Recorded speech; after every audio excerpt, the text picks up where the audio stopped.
Tu ne regardes pas cette vidéo par hasard, car cette année quelque chose est en train de se produire dans le monde spirituel. Il y a une guerre silencieuse, une bataille invisible qui se livre dans les foyers, dans les familles, dans les cœurs. Et le Père Pio, depuis son lieu dans l'éternité, semble vouloir nous alerter. Le dimanche des Rameaux n'est pas seulement une célébration liturgique de plus. C'est une porte qui peut s'ouvrir au chaos ou se fermer avec la croix de palme. Si aujourd'hui tu reconnais le pouvoir de la croix de palme, écris dans les commentaires que cette palme bénite scelle mon foyer avec la force du Christ. Car cette déclaration de foi n'est pas petite dans le monde spirituel. C'est un cri qui résonne comme une épée.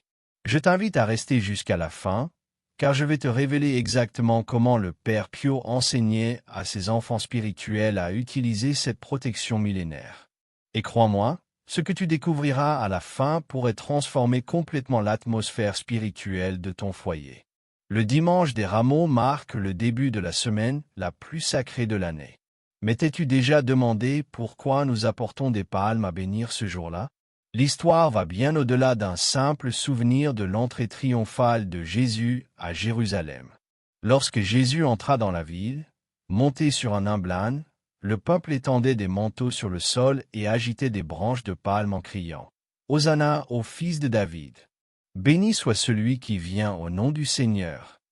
Ce que peu savent, c'est qu'agiter des palmes n'était pas un geste anodin. Dans la tradition juive, les palmes symbolisaient la victoire et le triomphe. Elles étaient réservées pour accueillir des rois et des vainqueurs. En agitant ces palmes, le peuple déclarait quelque chose de profond. Il reconnaissait Jésus comme son véritable roi. Et voici ce qui est extraordinaire. À peine 5 jours plus tard, beaucoup de ceux qui criaient « Hosanna » crieraient « Crucifie-le ». La palme qui célèbre le dimanche devient la croix qui sauve le vendredi. Le Père Pio voyait dans ce contraste un message profond. Il disait « La palme du dimanche et la croix du vendredi sont le même bois. L'une célèbre, l'autre sauve. Mais toutes deux déclarent « Qui est le véritable roi ?» C'est pourquoi, lorsque nous apportons cette palme bénite dans nos foyers, nous n'apportons pas un simple souvenir. Nous transportons un symbole vivant de la royauté du Christ. Nous déclarons, comme cette foule à Jérusalem, ce foyer reconnaît le Christ comme roi. Et dans le monde spirituel, cette déclaration possède un pouvoir que beaucoup ignorent. Chaque fois que tu regardes une palme bénite, rappelle-toi, ce n'est pas seulement une tradition, c'est une confession de foi. C'est dire au monde visible et invisible, mon foyer appartient au Christ. Beaucoup d'entre vous nous ont demandé comment approfondir ces connaissances spirituelles qui transforment des vies. C'est pour cela que nous avons préparé quelque chose de spécial pour toi. Mais poursuivons maintenant avec ce que le Père Pio révélait sur le pouvoir des objets bénis. Si tu as déjà eu la bénédiction de connaître quelqu'un qui a traité personnellement avec le Père Pio, tu saurais quelque chose de surprenant. Ce humble frère capucin avait une vénération particulière pour les sacramentaux. Ce n'était pas de la superstition, mais une sagesse spirituelle profonde. Le Père Pio pouvait percevoir ce que nous ne voyons pas. Avec le don de vision spirituelle que Dieu lui avait accordé, il observait comment les objets bénis créaient de véritables boucliers de lumière dans le monde invisible. Un objet béni avec une foi sincère, expliquait-il, n'est pas simplement un objet matériel. C'est comme si la main de Dieu avait laissé son empreinte sur lui. Et là où se trouve cette empreinte divine, l'ennemi ne peut demeurer. Quand le Père Pio bénissait un crucifix, de l'eau, du sel ou une palme du dimanche des Rameaux, il ne le faisait pas comme un rituel vide. Il voyait littéralement la lumière divine transformer cet objet et enseignait à ses enfants spirituels que ces objets bénis, utilisés avec dévotion, pouvaient transformer des foyers entiers. Une fois, une femme de Foggia lui raconta désespérée que dans sa maison il y avait constamment des disputes, des maladies et des malheurs.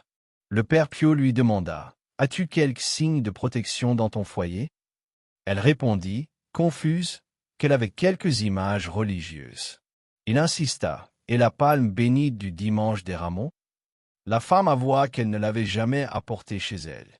Le père Pio lui remit une petite croix faite de palmes bénites et lui dit « Place-la sur la porte principale de ta maison, prie avec foi et tu verras comment l'atmosphère changera. » Un mois plus tard, la femme revint en larmes de gratitude. Les disputes avaient cessé, la santé était revenue. Une paix inexplicable habitait désormais son foyer. Que s'était-il passé? Selon le père Pio, la croix de palme est comme un sceau. Elle dit à l'ennemi « Cette maison a déjà un propriétaire, et son nom est Jésus-Christ. T'es-tu déjà demandé pourquoi tant de foyers catholiques traditionnels conservaient une palme bénite derrière la porte principale? Ce n'était pas seulement une tradition ou une décoration. C'était une protection spirituelle, une sagesse ancestrale que beaucoup ont oubliée. Il existe un parallèle étonnant que le père Pio mentionnait lorsqu'il parlait de la croix de palme. Un parallèle qui nous ramène jusqu'au livre de l'Exode, lorsque le peuple d'Israël était sur le point d'être libéré d'Égypte.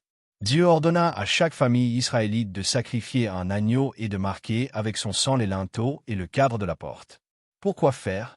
Quand je verrai le sang, dit le Seigneur, je passerai au-dessus de cette maison et je ne permettrai pas que l'exterminateur entre dans vos demeures pour vous frapper.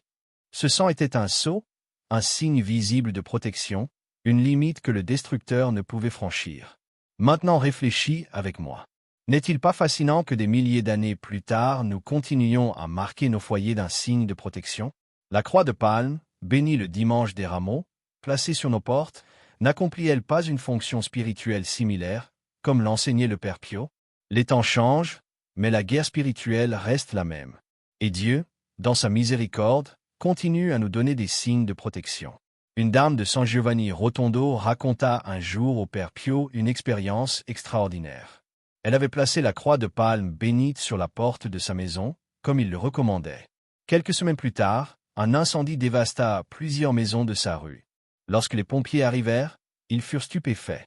Le feu s'était arrêté exactement à sa maison, comme si une barrière invisible l'avait retenu.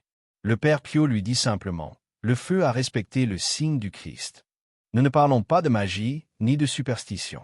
Nous parlons de foi vivante, de signes visibles qui ont des effets dans le monde invisible, de déclarations spirituelles qui établissent des limites que le mal ne peut franchir. Ce dimanche des rameaux, lorsque tu recevras ta palme bénite, rappelle-toi que ce n'est pas un simple souvenir ou une tradition. C'est un sceau de protection, un écho de cette première Pâque, lorsque le sang de l'agneau marquait les foyers appartenant à Dieu. Si tu places la croix de palme avec une véritable foi et dévotion, le père Pio enseignait que 3 transformations importantes commencent à se manifester dans ton foyer. Ce ne sont pas des changements immédiats comme une magie instantanée, mais des processus spirituels profonds qui se développent graduellement. Première transformation. L'atmosphère spirituelle du foyer change subtilement. As-tu remarqué comme certains endroits dégagent une sensation particulière? Certains espaces apportent la paix, d'autres l'inquiétude. Ce n'est pas de l'imagination, c'est de la perception spirituelle. Le père Pio expliquait que les foyers, comme les personnes, peuvent être chargés d'énergie positive ou négative. Un foyer où l'on prie, disait-il, a une atmosphère différente d'un foyer où l'on se dispute ou où l'on vit dans les vices. La croix de palme bénite, placée avec foi, commence à purifier graduellement cette atmosphère. Comme le rappelle le psaume 91. Celui qui demeure sous l'abri du Très-Haut repose à l'ombre du Tout-Puissant. Je dis à l'Éternel, mon refuge et ma forteresse, mon Dieu en qui je me confie. Des familles entières ont rapporté qu'après quelques semaines, elles expérimentaient un meilleur sommeil, moins de cauchemars chez les enfants, une paix inexplicable et une plus grande facilité à prier en famille. Une mère de 3 enfants à Guadalajara racontait « Mes enfants se réveillaient toujours effrayés au milieu de la nuit. Après avoir placé la croix de palme bénite et récité la prière qu'on m'avait apprise, ils ont commencé à dormir tranquillement. C'est comme si quelque chose avait quitté notre maison. » Deuxième transformation. Les influences négatives rencontrent une résistance. Le père Pio était très clair sur la réalité du combat spirituel. Tous les problèmes ne viennent pas de l'ennemi, mais l'ennemi profite de chaque faiblesse pour attaquer les familles. La croix de palme, enseignait-il, établit une limite spirituelle. C'est comme si elle disait « jusqu'ici, et pas plus loin ». Un homme de Monterrey partagea « Dans mon commerce, tout allait mal. Pertes constantes, employés qui volaient, clients qui ne payaient pas. Un ami m'a parlé de l'enseignement du père Pio. J'ai placé une croix de palme bénite à l'entrée de mon commerce. J'ai prié avec conviction. En moins d'un mois, les choses ont commencé à se stabiliser. Ce n'était pas de la magie, mais quelque chose a définitivement changé. Troisième transformation. Des canaux de bénédiction s'ouvrent sur la famille. Peut-être l'effet le plus beau. La croix de palme ne protège pas seulement, elle attire aussi les bénédictions. Comme l'expliquait le Père Pio, lorsque tu déclares que ton foyer appartient au Christ, il le prend sous sa protection particulière. Des familles ont vécu des réconciliations inattendues, des solutions à des problèmes économiques, des guérisons physiques et émotionnelles, une rénovation de la foi. Maria Luisa, de Publa, raconta avec émotion. Mon fils était. Récite Pio chaque jour pendant une semaine. Le dimanche suivant, mon fils m'a appelé après 3 années de silence. Aujourd'hui, il est revenu à la maison et reconstruit sa vie. Ces transformations ne sont pas des coïncidences, elles sont le résultat d'aligner ton foyer avec la protection divine, de déclarer ouvertement à qui appartiennent ta maison et ta famille. Padre Pio avertissait avec sérieux que toute croix de palme n'offre pas la même protection. En réalité, il existe 3 erreurs courantes qui peuvent annuler complètement son efficacité spirituelle. Il est important de les connaître pour ne pas tomber dedans. Première erreur, placer la palme sans bénédiction ou sans véritable foi. Beaucoup de personnes prennent une palme le dimanche des Rameaux et la rapportent chez elles comme une simple tradition, sans vérifier qu'elle ait été bénie durant la liturgie. D'autres la reçoivent avec superficialité, sans foi réelle en son sens. Padre Pio était catégorique. Un sacramental sans foi est comme un médicament que l'on ne prend pas, il ne peut avoir d'effet. La bénédiction sacerdotale n'est pas un détail secondaire. Elle transforme cette palme d'un simple végétal en instrument de grâce. Et notre foi n'est pas passive. Elle est le canal qui active cette grâce dans nos vies. Deuxième erreur, la placer dans des lieux inappropriés ou de manière irrévérencieuse. Comme nous le rappelle saint Paul en Éphésiens chapitre 6 verset 11, revêtez-vous de toute l'armure de Dieu afin de pouvoir tenir ferme contre les ruses de l'ennemi. Car nous n'avons pas à lutter contre la chair et le sang, mais contre les principautés, contre les puissances, contre les dominateurs de ce monde de ténèbres, contre les esprits mauvais dans les lieux célestes. Si nous sommes dans une bataille spirituelle, nous devons traiter nos armes spirituelles avec respect. Certaines personnes placent la croix de palme dans des endroits indignes, près d'objets impurs, dans des pièces où se commettent des actes contraires à la foi, ou bien la laissent simplement traîner dans un coin oublié. Les signes sacrés méritent un lieu digne, disait Padre Pio. On ne peut pas espérer que Dieu bénisse à travers un objet que nous traitons sans respect. La croix de palme doit être placée de préférence au-dessus de la porte principale, dans la chambre, ou dans un endroit visible qui invite à la prière et rappelle constamment sa signification. Troisième erreur, ne pas l'accompagner de prière et d'une vie chrétienne cohérente. C'est sans doute l'erreur la plus fréquente. Beaucoup pensent que la croix de palme fonctionne comme un talisman magique, automatiquement, sans prière ni conversion. Padre Pio avertissait fermement. Les sacramentaux ne sont pas de la magie, ils sont des extensions de la grâce de Dieu et requièrent notre coopération active. Sainte Thérèse d'Avila disait aussi, l'essentiel n'est pas de beaucoup penser, mais de beaucoup aimer. Les signes extérieurs de la foi doivent être accompagnés d'amour véritable et d'une vie vertueuse.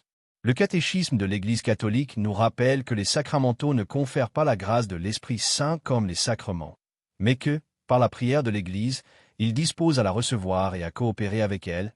Numéro 1670. Une famille qui place la croix de palme, mais continue à vivre dans la discorde, sans prière, sans effort de vie chrétienne, ne recevra pas pleinement son bénéfice spirituel. Comme l'expliquait Padre Pio à ses enfants spirituels, la croix de palme est comme une clé. Elle ouvre la porte à la protection divine. Mais si ensuite tu n'invites pas Dieu à entrer par la prière et une vie chrétienne, la porte ouverte ne servira pas à grand-chose. Éviter ces 3 erreurs est essentiel pour que la croix de palme accomplisse son rôle spirituel dans ton foyer. Ce n'est pas compliqué, cela demande intention, foi et cohérence.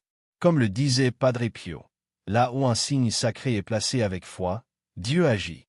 Pas toujours comme nous l'attendons, ni à la vitesse que nous voudrions, mais il agit.